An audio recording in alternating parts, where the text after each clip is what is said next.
Esse é o Thales. E esse é o Ike. E nós somos os Bragg Brothers. E bem-vindos a mais uma edição de Descobrindo Personalidade com os Bragg Brothers. Hoje estamos aqui começando o nosso segundo ano de programa e estamos aqui com uma convidada bem especial. Muito especial. A cineasta documentarista Marinete Pinheiro.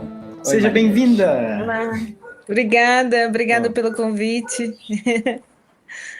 Nós que agradecemos. Olha, ela comentou antes que os gatos querem aparecer e olha ali no fundo, tem uma convidada especial. Já tem um aqui.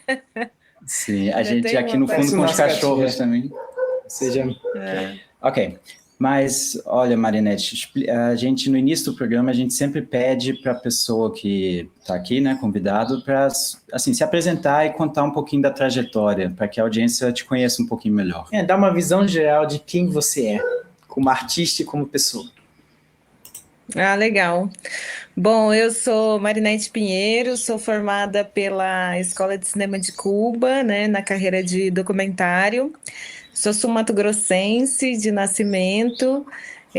Comecei o cinema, na verdade, com jornalismo. Eu me formei em jornalismo e tinha muita vontade de escrever um livro. E o meu professor orientador falou para eu pesquisar sobre as salas de cinema que tinha em Campo Grande, Mato Grosso do Sul. E aí eu comecei a conversar com as pessoas, né, que viveram o tempo dos cinemas de rua, né? Primeiro eu comecei numa pesquisa bibliográfica e achava a citação de uma sala de cinema no livro, outra sala de cinema em outro. E aí eu comecei a entrevistar essas pessoas, né? E essas pessoas me abriram para o mundo que eu não conhecia, porque com a chegada da televisão nos anos 50 e a popularização nos anos 70, as salas de cinema de rua começam a fechar. Então, quando eu nasci, grande parte desses cinemas já tinham fechado. Então, eu não vivia esse lugar, né? Das salas com mais de 1.000 lugares e tal. E para mim foi como uma janela para o mundo, né? Para esse mundo do cinema que dominou, né? Hollywood foi criado em função disso.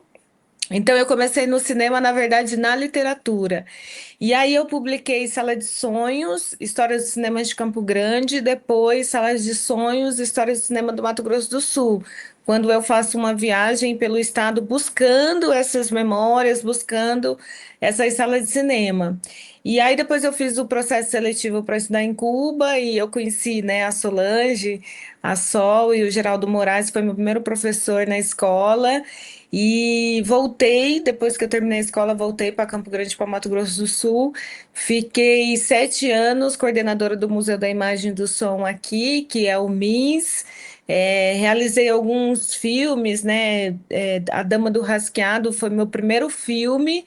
Depois que eu saí da escola de cinema, porque na escola de cinema a gente acaba produzindo muito mais a título, né, de formação, então é trabalho mais da escola. Profissionalmente, A Dama do Rasqueado é meu primeiro longa e também meu primeiro trabalho profissional. Depois eu passei a me dedicar a isso, né, em função dessa minha formação como documentarista, como jornalista. É uma coisa assim que eu amo na minha vida, esse processo de descoberta, esse processo de pesquisa e esse processo revolucionário que o cinema faz na vida das pessoas, né? Sejam elas os personagens ou seja ela os espectadores, né? Porque ela acaba tendo uma relação aí com a história do filme.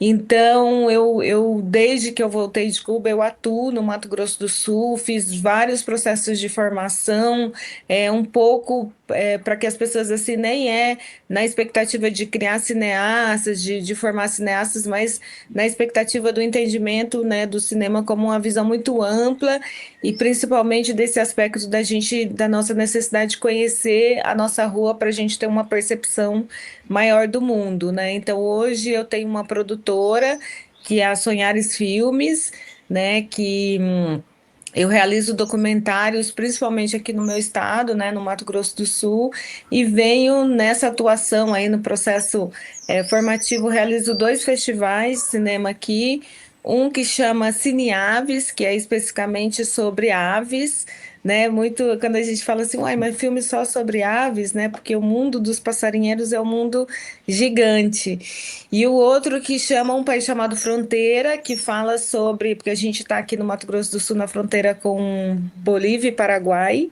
né? Numa proximidade geográfica, cultural muito grande com o Paraguai. Então, esse festival acontece em Ponta Porã e Pedro Juan, que é uma cidade de fronteira seca com o Paraguai, e o nome do festival é sobre esse entendimento desse lugar da fronteira como um outro país, né? O Brasil é uma coisa, o Paraguai é outra e a fronteira é outra, né? E essa é uma característica desses lugares, né, de fronteira que as pessoas acabam construindo uma relação muito diferenciada, né? Eu acho que é isso. Ah, que Uau, legal, que fantástico, gente. trajetória, hein? Sim. É. Eu gostei muito, na verdade, da frase que você falou, temos que conhecer a nossa rua para entender o mundo. E realmente é isso, a gente às vezes não conhece muitas coisas que estão perto da gente, que na verdade deveria ser algo que a gente vê, mas, mas que é muito importante ter realmente esse trabalho também de documentarista, de realmente levar isso para as pessoas. E eu acho bem interessante que você começou como jornalista, né? Então acabou que isso, né, de certa forma, talvez moldou realmente seu olhar também levando já para o documentário. Então, isso é uma coisa que eu acho bem legal. Eu queria comentar uma coisa que é, na verdade, a gente sempre fala, quando qualquer pessoa defende um mínimo de direito humano, aí já surge alguém falando, vá para Cuba. Você, de fato, foi para Cuba. Como é que foi essa sua Foi sua experiência experiência em Cuba. na Escola de Cinema de Cuba? Eu vivi em Cuba, eu fui em 2009, né? Num ano, inclusive, um ano assim que a escola estava muito bem, né? A escola tinha ali uma trajetória, né? A escola foi criada em 85 pelo Gabriel Garcia Marques, pelo Fernando Bira e tal. E quando eu fui para a escola, ela estava numa fase muito linda, assim, né? Então, as pessoas até falam, a minha geração, a anterior e a posterior, viveu os melhores anos da escola de cinema. E essa frase é muito engraçado, porque assim, hoje Cuba está numa situação muito difícil econômica, né? Então tem uma crise econômica no país, mas Cuba foi revolucionário para mim de verdade, assim, né? Tem uma Marinette antes de Cuba e uma Marinette depois, porque na minha perspectiva, eu nunca pensei em estudar cinema na vida, né? Eu fui pesquisar cinema porque eu estava fazendo jornalismo e assim, o meu sonho era escrever um livro. Eu queria escrever um livro, publicar um livro, né? Não tinha nada de produção cinematográfica. Eu trabalhava numa produtora audiovisual aqui, com um cineasta que é o Cândido, muito amigo da Solange. E aí Cuba vem, e é engraçado que em 2009 a gente não tinha informação sobre Cuba, você não tinha Google para falar assim, o que é Cuba? Era sempre esse lugar místico, o que se ouvia falar de lá. E eu fui lá para viver Cuba durante 3 anos. Inclusive, a gente recebia uma cidadania cubana pelo período de 3 anos, né? Então, para mim, falar assim, vai para Cuba, para mim foi maravilhoso ir para Cuba, né? Porque a escola de cinema é a quarta Sim, melhor do o melhor mundo, né? conselho para você. É, Sim. não, e assim, quando eu fiz a prova, eu nem tinha ideia, assim, né? E não tinha também esse negócio de vai para Cuba.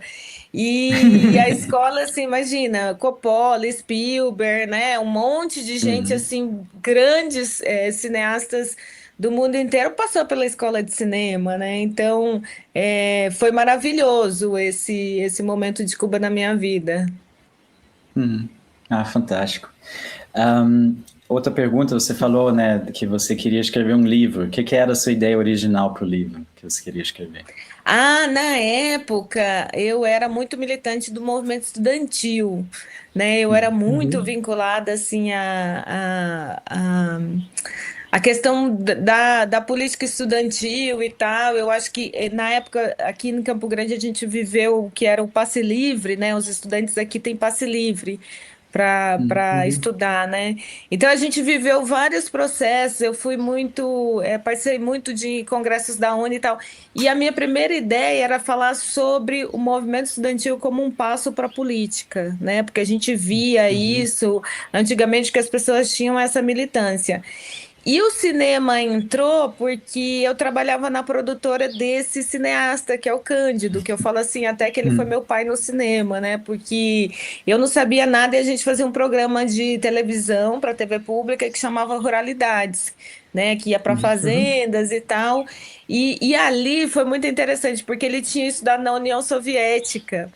E ele foi estudar política e tal, e ele era cineasta, e ele tinha muito filme russo, né? Muito filme soviético.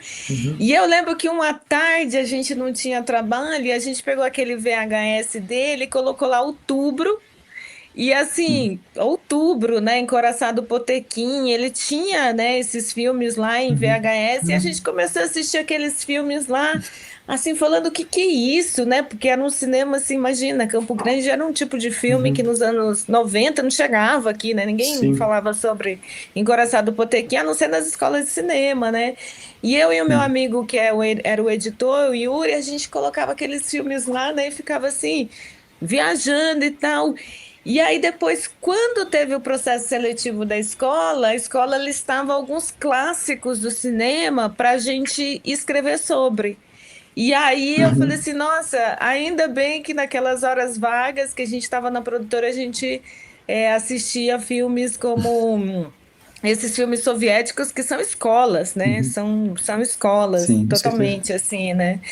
Então, é isso, né? A minha primeira ideia não era o cinema, né? Você vê como que as coisas acontecem na vida da gente porque tem que acontecer, né? Então, eu agradeço muito ao Alexandre Maciel e ao Cleiton, que eram professores que ensinavam de livro-reportagem, né? Porque é isso, né? Os meus livros são baseados na memória e eu falo na caixinha de recordações das pessoas que viveram a sala de cinema, porque até então não existiam registros, né? Então foi um trabalho assim quando eu vou fazer no Mato Grosso do Sul, eu chegava nas cidades e perguntava onde que tinha um cinema aqui.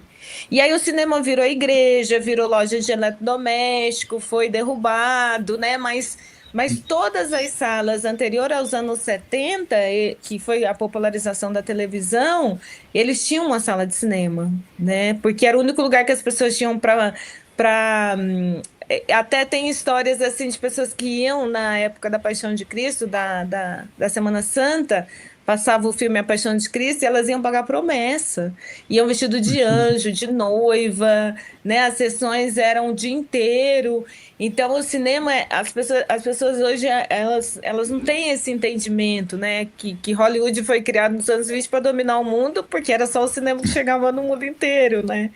Então, o cinema, imagina, Mato Grosso do Sul, cidades pequenininhas, que hoje, sei lá, tem 10 mil habitantes, antigamente tinha uma sala de cinema. Sim. Aqui em Canavês tinha Exatamente. 2 salas de cinema, só que Na hoje em dia época não tem do mais. auge do Cacau, tu tinha 2 ou 3 salas de cinema. E que hoje em dia não tem mais nenhuma. É uma coisa que existia mais na cidade. E muitas. Nossa mãe sempre também contava no Rio, na Cinelândia, que era toda aquela. Toda aquela praça, eram vários cinemas que hoje em dia só sobrou o Odeon, que outras foram vendidas como igrejas ou outras coisas, e aí é uma pena, que eram cinemas realmente de luxo, bonitos, que foram se perdendo ao longo do tempo. É uma pena, porque esse senso de assistir em comunidade, assim, em grupo, é uma magia que não tem igual. E está cada vez mais, né, com o streaming, tudo é um isolamento, e que o ato do cinema é uma coisa de você estar junto. Eu falo uma paixão que eu sempre tinha desde pequeno é, depois de assistir o filme, de comentar com o grupo que assistiu qual foi sua cena, o que você gostou, o que você não gostou. Eu sempre gostava desse aspecto do depois. O que eu mais gostava do filme é o sair da sala e comentar com os amigos sobre o filme. E isso é uma coisa A que cada vez troca, mais com streaming as pessoas estão mais isoladas.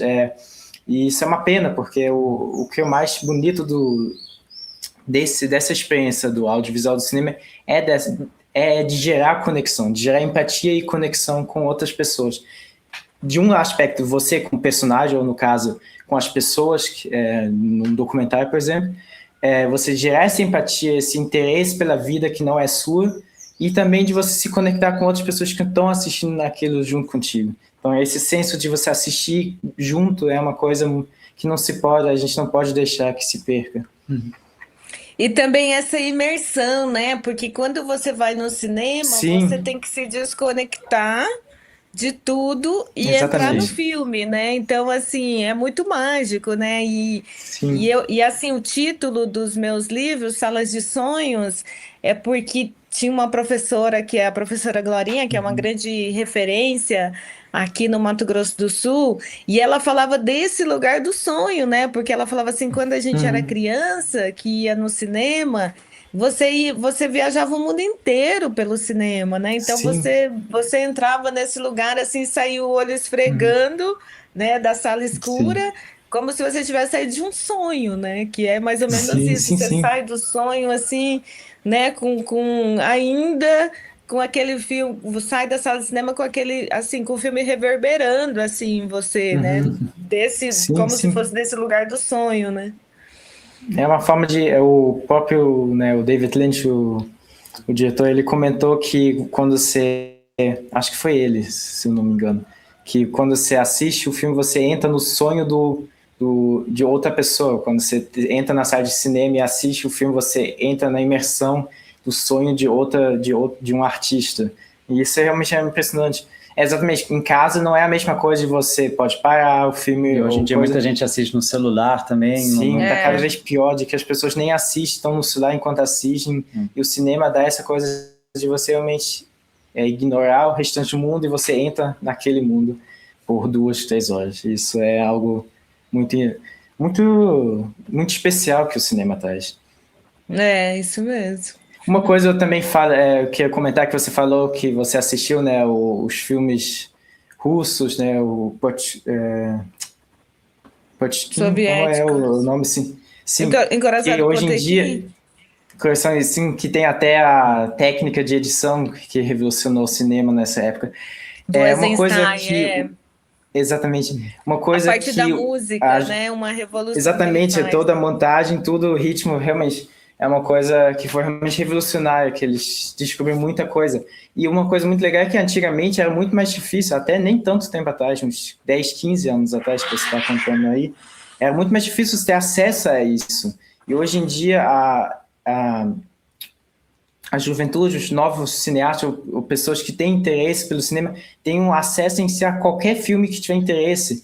Hoje em dia tem tanto streaming, tem tanto lugar que você pode até achar filmes muito obscuros. Tem todos os filmes no YouTube de cinema, da época do cinema mudo. Então, hoje em dia, o acesso, quando se tem acesso à internet, você tem realmente uma vasta biblioteca de informação e tudo, e isso é uma coisa muito positiva que a tecnologia traz. Como a gente estava comentando, de um lado, o aspecto negativo, né, com que as salas de cinema estão morrendo e tudo, a tecnologia também traz bom e ruim, é a maneira que a gente lida com a tecnologia. Então, hoje em dia, o acesso está muito maior e quem estiver assistindo aqui, que é jovem, interessado, aproveita muito o acesso à informação, que hoje em dia está muito mais fácil. Não é tão fácil assim, não. Por exemplo, É, nosso pai, quando jovem, ele andava de bicicleta, não sei quantos Para quilômetros, outro para ir para vilarejo. outro vilarejo para poder ir na biblioteca e estudar. E ele fala hoje em dia é tão incrível em ter o acesso à informação e tudo. Eu tinha que ir para outro vilarejo para poder estudar e tudo. E hoje em dia você tem muito mais facilidade de acesso. E a gente tem que aproveitar esse aspecto positivo que a tecnologia traz. Eu queria só não comentar que muito longe, não que hoje muito em dia que eu tinha longe. assistido pela internet, né, o Potkin, e esses filmes Aham. da União Soviética, eu nem pensei que você teria que ter um acesso físico a isso, que isso é muito mais difícil. Hoje em dia, você tem esse acesso muito mais fácil. Isso é um motivo para ter gratidão que a tecnologia está democratizando em si o acesso à informação, que é muito importante para o desenvolvimento do artista. Mas, tá, eu É. interrompi você, tá, pode Não, e falar. não muito longe, quando eu fui fazer a pesquisa, era no começo dos anos 2000, né? 2003, 2004. Eu fui para a biblioteca pegar todos os livros de Mato Grosso do Sul para ver o que eles citavam em sala de cinema, né? Então, assim, não Uhum. tinha um Google que você colocava assim, sala de cinema Campo Grande, né? Não tinha. Uhum. Então eu ia para a biblioteca e ficava lá lendo um livro, ver se a pessoa que escreveu sobre a rua tal citava que tinha uma sala de cinema, né? E hoje é tudo, é como Cuba, né? Como eu falei para vocês, lá quando a É, gente estava na escola, a gente tinha 1 hora de internet por semana. Era só uhum. para mandar e-mail, isso era 2009, né? Então, Sim, e esses filmes, realmente, a gente estava nessa produtora e ele tinha vários, assim, uma coleção de filmes, e a gente, assim, vamos dar uma olhada nesse, mas sem a referência ainda, né, do Eisenstein, o processo revolucionário de montagem que está no Encoraçado, que está em Outubro, que está nesses sim. filmes da escola soviética, né? Porque realmente Uhum. é uma escola, né? Que como você falou, né? Sim. As pessoas que podem estar vendo essa entrevista, eu recomendo muito, assim, né? Que vejam esses filmes, né? Eu acho que isso é o mais importante, Sim. realmente gerar o interesse nas pessoas, porque o acesso existe, é só conseguir que as pessoas primeiro saibam, né, também Uhum. achar a informação e também ah, é também importante esse papel de alguém que vai e gere um interesse, né, como no seu Isso, caso foi exatamente. não só o acesso físico, mas também, né, que você teve esse momento, esse espaço, essa motivação de realmente O assistir os interesse, filmes, sim. exatamente, Acho que é e realmente o mais importante é incentivar, especialmente as mentes novas, a ter interesse pelas coisas, porque hoje em dia, cada vez mais você tem mais acesso, mais facilidade ao conhecimento, mas não adianta você ter acesso se você não tem o interesse. Então, esse ou incentivo. até mesmo saber por onde começar, talvez, ou ter Exatamente, tipo uma mas sim, mas apresentação dá aqui. exatamente. Às vezes você nem sabe que existe, É, então ter exatamente. essa força de você ter essa chance desse primeiro contato e é importante ter esse interesse de buscar o conhecimento, Sim. como você Isso. fez, com todo a É. vapor. E olha, o que eu gostei muito é que a gente, né, entrevistou aqui já muitos cineastas e tudo, o que a gente gostou muito da sua jornada é que você começou, né, em outra área e você começou a estudar o cinema e Se você virou, apaixonou pelo você se cinema. apaixonou no cinema sem essa primeira intenção de virar cineasta. Isso é muito Isso. interessante. E como a gente tem o nosso primeiro quadro, acho que é um momento especial, Sim. que é o espelho mágico do tempo, onde você pode falar com a sua versão mais jovem, você decide com o novo, e como a gente falou, né, sobre esse aspecto dessa sua versão mais jovem que nem sabia que o cinema, o audiovisual Ia estava no se tornar a caminho sua na sua vida. jornada. Então, o que você falaria para essa versão mais jovem, criança, adolescente, você que decide? O que você falaria para ela? Eu falaria que ela vai encarar uma jornada mágica e que até assim é o que eu falo para as pessoas, só vai, né? Porque o caminho a gente constrói no caminho, né? A vida constrói no caminho. E que essa jornada não é fácil, né? Mas que a gente tem que encarar sempre o que é hoje, porque o hoje ele não se repete, ele não vai acontecer de novo, né? Então, essa importância do agora, do hoje, de viver esse momento, eu acho que é isso, né? Porque eu, por exemplo, venho de uma família que os meus pais não tiveram oportunidade de estudar, né? Então, assim, é aproveitar a oportunidade do hoje, né? Eu acho que é sempre isso, assim, né? Eu fiz essa jornada que nunca foi assim de, eu vou ser cineasta porque não tinha nem essa mínima perspectiva na minha vida, né? E eu sempre, eu nunca parei, né? Sempre fui construindo. Então, a mensagem é essa, né? Que essa jornada não é fácil, que o hoje importa muito e que esse caminho não vai ser fácil, mas vai ser lindo e maravilhoso, né? A recompensa sempre vem. É Muito fantástico. bom. E eu acho que é um pouquinho também de ter o gato aí, Gato. ah, de ter essa mente aberta também para novas coisas, que eu acho que às vezes, né, como você, a pessoa pode descobrir algo que não esperava no caminho e que Eu acho que acaba isso virando uma paixão. é uma coisa que você tem que aprender, que a vida é que você começa um caminho, talvez, com um sonho, um objetivo, mas ele às vezes te leva para caminhos que você nunca poderia imaginar. E a gente até, um dos primeiros entrevistados, como a gente está começando um novo ano, um dos primeiros entrevistados que a gente teve aqui foi o Cavi Borges, que, por exemplo, também começou sendo atleta e tudo, jiu-jitsu, né? Judô.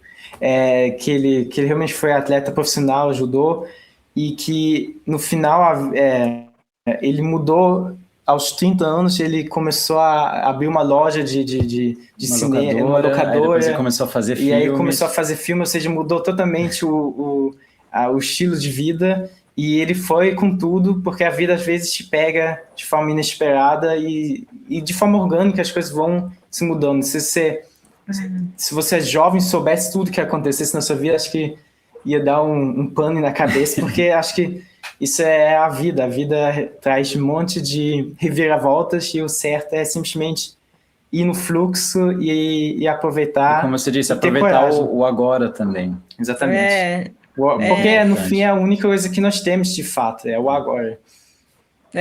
Eu agora, esse ano, final do ano passado, eu voltei a Cuba, depois de 10 anos que eu não tinha ido lá depois da escola, e eu fiquei pensando sobre muito isso, né? O que eu vivi lá nos 3 últimos anos e como eu voltei agora, e jamais vai se repetir, né? Uma que o país mudou muito, eu mudei, e que as pessoas também fazem muito isso da nossa história, né? Que é o entorno, você não vive de novo, né? Você vai voltar com outro olhar, com outra pessoa, com outra perspectiva, né? Então, é muito lindo, assim, você pensar nisso de viver o agora, e esse agora não vai se repetir, né? Você vai acordar amanhã no mesmo lugar, mas não vai acordar igual, né? É sempre isso, Exatamente. né? A gente muda. O ambiente muda e nós mudamos. Então, tem esse aspecto, às vezes, que você tem saudade de um lugar, mas se você voltar lá, você não vai sentir a mesma coisa, porque não é a saudade o lugar, é época, na é verdade. a época e a circunstância que você esteve naquela época. Sim. Então, tudo você só tem o agora e tem que aproveitar ao máximo. E também, assim, esse olhar bonito que você olha para o passado, mesmo que ele tenha sido um lugar difícil para você, né? Porque, assim, para mim fazer faculdade foi muito difícil, né? Mas eu olho lá atrás e falo assim, pô, mas esse difícil me tornou uma pessoa melhor, né? Porque eu vi que eu encarei, que eu superei, que eu dei conta, né? O meu segundo livro, eu consegui um recurso do Estado para viajar, né? E eu falei assim, nossa, que privilégio, né? Eu me sinto uma pessoa muito privilegiada, porque você recebeu um recurso público, né? Que é um fundo de investimento, para viajar o estado procurando a caixinha de recordação mais bonita que as pessoas têm, porque o cinema foi um momento lindo na vida das pessoas, pela convivência, pelos filmes, pela questão financeira, né? Porque a gente tinha um outro tipo de mercado cinematográfico para projeção, que a sala de cinema não era esses multiplex, essas redes internacionais, era uma outra lógica mercadológica dos cinemas, né? Então, assim, eu me sinto muito privilegiada porque chegar nesse lugar com essa memória muito bonita das pessoas, assim, né? Que é o lugar do cinema. E hoje ainda, né? Você falou sobre, depois do filme, você conversar sobre e tal, né? É muito interessante, porque aqui ainda em Campo Grande, quando eu falo, sou cineasta, trabalho com cinema, as pessoas olham assim, mas cinema, né? Porque elas veem o cinema como um lugar muito, muito distante ainda, né? O Globo de Ouro, o Oscar, Hollywood e tal, né? Não vê nessa perspectiva, mas você pode conversar com qualquer pessoa sobre cinema. Porque ela tem um filme, ela tem uma memória, ela tem uma história, né? Ela tem, assim, é um assunto que você pode conversar com qualquer pessoa, mesmo que ela não tenha muito hábito de filme, mas ela vai conversar com você sobre o assunto. Sim, não, o Mas cinema realmente é uma muito coisa poderoso. realmente que filme é algo que praticamente todo mundo tem algum tipo de envolvimento. Eu já vi que um toca filme, eu mesmo as gosto de um filme. pessoas. E eu falo sempre, é um portal de empatia. Ou seja, os cineastas têm um poder muito grande de comover, de fazer você ver a vida com outro aspecto. Ou seja, tem um poder muito pro bem e pro mal, dependendo de que ideias você semeia na obra. E uma coisa sobre essa coisa do cinema, né, de antigamente, a nossa paixão vem de forma indiretamente da nossa avó, que a gente nunca teve a chance de conhecer, porque ela faleceu antes do nosso nascimento. Mas a nossa avó, ela era muito apaixonada pelo cinema. Ela tinha essa coisa de que todo domingo eles iam com a melhor roupa na praça, eles passeavam na praça, e aí iam quando tocava, acho que o sino, eles iam para a sala de cinema e assistir o filme. Ou seja, e essa paixão foi passada para nossa mãe, que é nossa produtora, Exatamente. e ela trouxe desde pequeno esse amor pelo cinema, pelos detalhes, e isso é muito bonito em si, de que isso não pode se perder, que esse senso de união, de fascínio, de amor que o cinema traz, e essa coisa também de passar das gerações. Por exemplo, uma coisa interessante é que os filmes, por exemplo, que você comentou, às vezes os grandes filmes tinham vários cenários de outros países, você tinha a chance de conhecer outros lugares. Que, por exemplo, os filmes de 007 faziam muito de mostrar de mostrar, né, sinais diferentes que quem está ali assistindo talvez nunca terá a chance de ver. Então, esses filmes de espetáculo que mostram outros cenários. E, em geral, isso é muito bonito, desse poder de gerar conexão humana, de gerar conexão entre pai e filho, de gerar amigos, essa coisa de senso de que o cinema traz com muito, muito carinho. Então, nós cineastas temos esse poder de gerar empatia, de gerar discussão, e isso é uma coisa muito nobre. Sim. Bom. E a memória afetiva, né? Exato. Sim, exatamente. Afetiva, né? É isso mesmo. Bom, na verdade eu ia sugerir da gente fazer o segundo quadro, que é para fazer uma pergunta para a gente. Tá, a pergunta que eu faço para vocês, eu estava conversando com um amigo meu, ele fala assim, qual é a pergunta do milhão, né? Assim, que é sobre, a gente vem, né? Se você pensar muito próximo, né, da sua avó, da sua mãe, desse lugar da sala de cinema como único lugar, e a gente vem num processo de evolução muito grande, com essas inteligências artificiais e tal, e a gente tem dois lugares do cinema, que é da narrativa e que é da técnica, né, da tecnologia, né? Então a pergunta para vocês é sobre essa perspectiva do cinema, né? Que eu falo assim, tem um filme do Bergman que ele tem uma cena muito emblemática que é um padre rezando numa igreja totalmente vazia, né? E aí ele fala sobre não perder a fé, né? Mesmo que a igreja não tenha mais gente, ele vai continuar ali rezando, né? Porque ele tem fé sobre isso. E aí eu jogo isso para a sala de cinema, né? Porque com essa mudança muito grande das pessoas terem essa facilidade do filme na mão, no celular e tal, a minha pergunta para vocês é sobre essa perspectiva, né? Das pessoas e a relação delas com esse lugar do cinema, né? Hoje muito mais se vê filmes, mas muito menos se vai nas salas de cinema, né? Sim. Ok, vamos lá. Ok. Uma ótima pergunta. Eu queria, na verdade, primeiramente falar uma questão sobre a questão da inteligência artificial, que tem, né, muito medo sobre a substituição do narrador, né, em última instância, né, como evolução maior. Que seria realmente o isolamento absoluto, né? Que aí seria cada um com as próprio conteúdo, filme ou série. Que isso é exatamente algo distópico, o oposto do senso de comunidade. Que seria realmente cada um tem algo personalizado para si. Nesse sentido, a questão de não perder a fé, eu tenho essa sensação de que eu não acho que é algo que seria algo que de fato se estabelece, porque mesmo as pessoas assistindo streaming sozinho, existem esses movimentos de pessoas quererem assistir algo que outras pessoas também assistiram e de criar comunidades, né? Às vezes a gente vê isso com grandes obras, assim, que acabam tendo um movimento muito grande, de que mesmo separadas, as pessoas ainda acabam tendo um pouco essa vontade de realmente criar uma comunidade, de comentar, de fazer teorias sobre séries, por exemplo. A gente viu isso agora, né, com Stranger Things, que até teve as pessoas, né, fazendo teorias a mais, que teria mais episódios, e acaba tendo um pouco esse senso de comunidade, mesmo que virtual.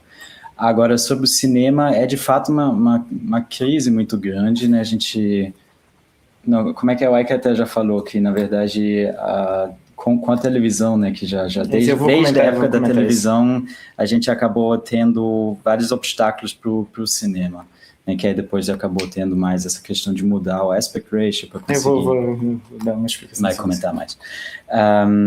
Então, assim, sinceramente, eu espero que a gente consiga, de alguma forma, trazer isso de volta, porque é um momento muito importante que, na verdade, não só em questão do cinema, mas em questão, em geral, da conexão humana, acaba sendo que, hoje em dia, com as redes sociais, com a internet, as pessoas acabam ficando muito isoladas, talvez não se encontram mais tanto.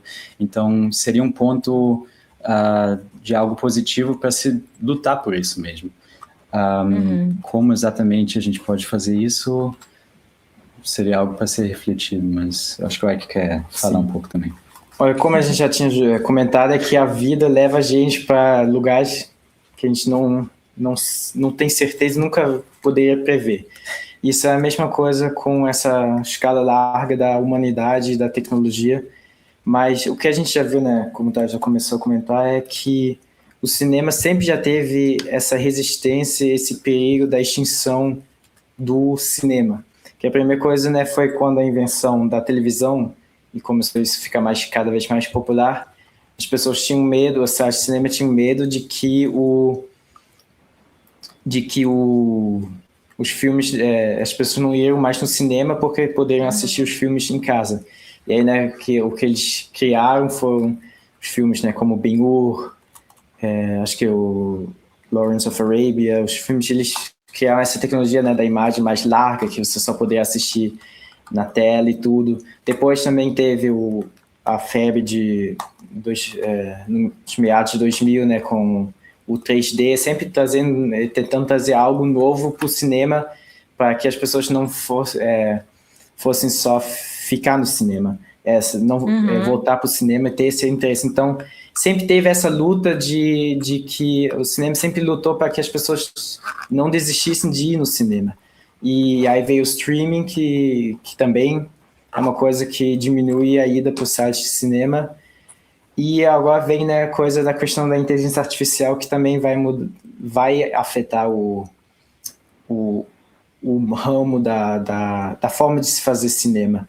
Porque uma coisa, eu acho que muitas obras audiovisuais vão ser usadas, as tecnologias de tiragem, né, de imagem, de inteligência artificial. Eu acho que muita coisa, o que eu sinto é que nesse âmbito é que muita coisa de anúncio e tudo eles vão usar, porque quando se quer fazer dinheiro, você vai querer, os estúdios ou os produtores vão querer economizar no máximo que der.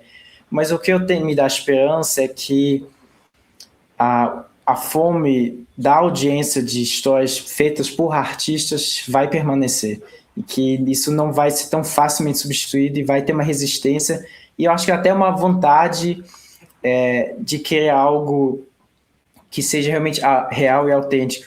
O que me faz ter essa esperança é que eu vejo que até os dias de hoje as pessoas ainda filmam filmes em película, mesmo que é uma tecnologia mais antiga e que muitos filmes já são filmados com a arte digital. Existe um desejo do clássico, vamos chamar assim, que até está voltando à moda de disco de vinil e tudo. Até na música, hoje em dia, um trend de mixagem musical é de você mixar como se, no caso, no computador, imita como se fossem os aparelhos analógicos, então para dar essa sensação do som antigo também. Então, o que eu acho que a esperança é que as coisas ainda vão...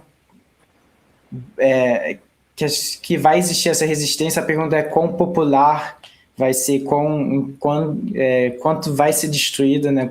Quão pequeno vai ser a sala né? essa cultura de ir em salas de cinema, mas eu tenho esperança que a arte e o cinema vai resistir mais uma nova etapa, e que lá no fundo, no coração dos humanos, existe essa vontade, esse senso de compartilhar essa experiência numa sala, no screen do cinema. Eu acho que isso vai existir a resistência. Vão ter muitas mudanças, eu acho que isso é inevitável, a gente já está vendo isso, mas eu acho que a resistência vai ser maior, e eu acho que as salas de cinema vão sofrer mudanças, mas eu acho que a resistência vai existir. Eu acho que os salas de cinema ainda vão continuar permanecer algo, parte da nossa cultura. Espero que sim, porque eu gosto muito. Gosto muito desde que, por exemplo, a gente sempre viveu desde que eu me conheço por gente, os lugares que eu vivia, né? A gente viveu na Alemanha e no Brasil. A gente sempre, a cidade em que a gente vivia não tinha sala de cinema. Na Alemanha, por exemplo, tudo menor, você tinha, em termos de, você ia na cidade vizinha, poder ir no cinema. Mas, por exemplo, aqui, realmente, para ir assistir um filme, a gente tinha que ir para Ilhéus, que era 2 horas e meia de viagem de carro. E, às vezes, eu, em meus tempos de adolescência, sempre tinha esse...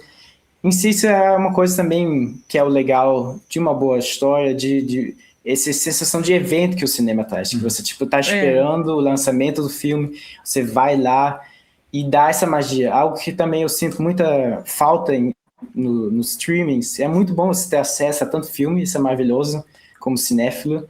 Mas o que tinha uma magia quando você tinha o DVD, ou até mais antigo VHS, que você tinha até um menu, que você tinha aquela toda, tipo, eu vou chamar um efeito de um enfeite, você dá mais valor àquilo do que simplesmente consumir e seguir em frente. Você tem a questão até do pacote mesmo, né, da capa, que você tem tinha a capa, todo um você tinha as detalhe informações de que qualidade, filme, você tem a descrição. Falta um pouco essa coisa de você dar mais, essa sensação de evento, de dar mais valor.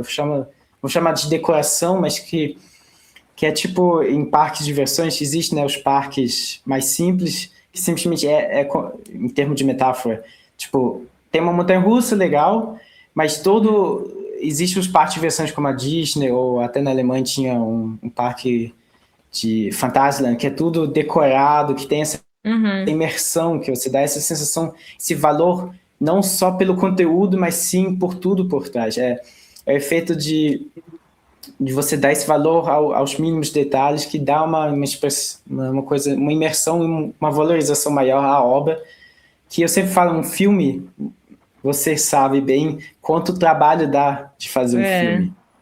Então, eu gosto muito quando você sente de valorizar que um filme que você só assiste uma vez é uma pena, porque é tanto trabalho que os artistas colocaram ali, seja ficção ou documentário, ou seja, quando é feito com todo esse carinho, dá essa sensação realmente muito legal quando você quer assistir uma segunda vez e você valoriza ainda mais.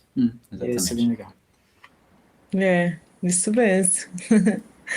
Bacana. Muito legal. Bom, antes da gente partir aqui para as considerações finais, a gente gostaria de abrir o espaço aqui de convidar outra pessoa a falar com a gente. Quem você acha que deveria também ser descoberto pelos Prague Brothers? Olha, eu tenho foi meu professor na escola em Cuba, que é o Marcos Pimentel, que é o Marquinhos, que é documentarista mineiro. Eu não sei se vocês já falaram com ele. Ele também não tem rede social, né? Então, é uma pessoa assim que eu tenho uma admiração muito grande pelo cinema dele, né? Um cinema muito revolucionário. Foi egresso também da escola. É uma pessoa maravilhosa, assim, que é uma pessoa que eu adoro ouvir ele, né? Porque é uma pessoa muito, assim, um realizador muito com o cinema dele, né? Assim, então a minha sugestão é o Marquinhos, né? O Marco Pimentel, que é uma pessoa assim que eu tenho uma admiração muito grande. Legal. Vai ser muito legal falar com ele. Vamos convidar e vamos ver. E agora a gente deixa aqui um espacinho para você dar suas considerações finais e é isso. Eu quero agradecer o convite, né? Uma delícia conversar com vocês aqui. Obrigado. É sempre bom rememorar a trajetória, né? Que é isso que vocês fazem, né? Porque a gente vai criando outra perspectiva dessa história que a gente vai construindo, né? E a outra coisa é que conheçam um pouco, né, do cinema do sul-mato-grossense, né?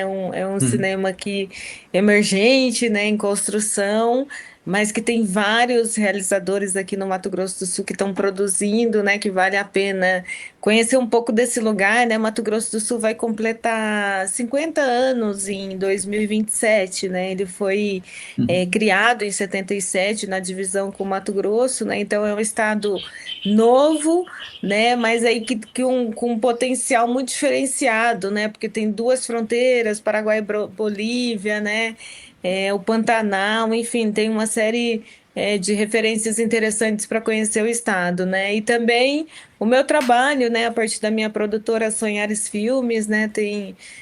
Eu faço um trabalho com as mulheres Guarani Kaiowá do Mato Grosso do Sul, né? Especificamente com as mulheres desse contexto aí dos povos originários, né? Então, trabalho com uma cantora indígena também, que é a Narandá, que vale muito a pena conhecer, né? Essas especificidades aí do Mato Grosso do Sul. E é isso. Obrigado mesmo pelo convite.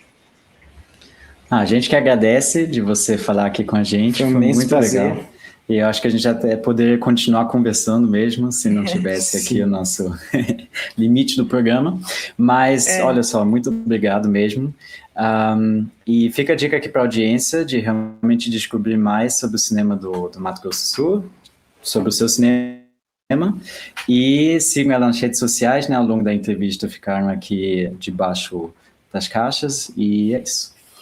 Bom, foi uma ótima, né, um ótimo bate-papo para começar esse segundo ano de Descobrindo Começou Personalidades. forte. Começou forte.